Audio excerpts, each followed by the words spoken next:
बिस्मिल्लाहिर्रहमानिर्रहीम। अल्लाह के नाम से शुरू जो बड़ा मेहरबान और नहायत ही रहम फरमाने वाला है। सल्लल्लाहु तआला अला खैरि खल्किही व अस्हाबिही व बारिक वसल्लम।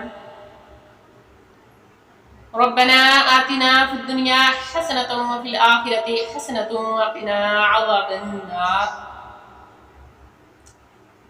जैसे कि इस ज़िल हज्जा का महीने में अल्लाह तबारक व तआला ने इन दिनों में ख़ास करके इन 10 दिनों की बहुत ही फजीलत बयान फरमाई है। कुरान पाक में भी इनका इरशाद हुआ है।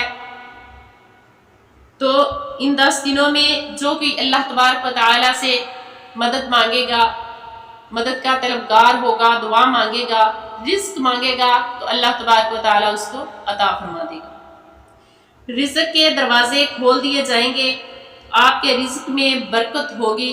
ये रिज़्क के दरवाजे खोलने का वजीफा है कि रिज़्क के दरवाजे खोल दिए जाएंगे, आपके रिज़्क में बरकत होगी, आपके माल में इजाफा होगा। हज के दिन इस अमल को करना है।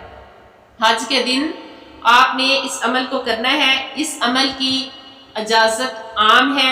ये अमल हज के दिन किसी भी वक्त कर सकते हैं, यानी तुले फजर से लेके शाम मगरिब तक, सूरज ढलने तक आप किसी भी वक्त में ये अमल कर सकते हैं। इस अमल का तरीकाकार ये है, आपने सबसे पहले अपने हाथ आसमान की तरफ उठाने हैं, उठाकर इसमें मुबारक पढ़ना है। कौन सा इसम है?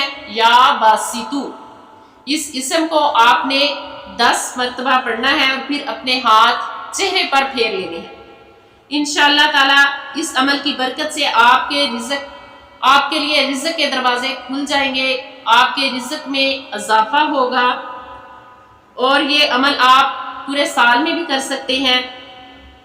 ये अमल आप रोज़ करने का मामूल बना ले तो ज़िंदगी भर आपको कभी किसी चीज़ की मुहताजी नहीं होगी। और इस अमल को करने के लिए नमाज जो है वो शर्त है, नमाज की पाबंदी शर्त है। नमाज की पाबंदी करनी है, फिर इस अमल को करना है, तो फिर अल्लाह तबारक व तआला आपके लिए इंशाअल्लाह रिज़्क के दरवाजे खोल देगा। और वो ख़वातीन हज़रात अय्याम मखसूस में यानी हैज़ के दिनों में नापाकी की हालत में इस अमल को नहीं कर सकती। तो अल्लाह तबारक व तआला हमें इस अमल को करने की तौफ़ीक़ अता फ़रमाए। वमा अलैना इल्लल बलागुल मुबीन।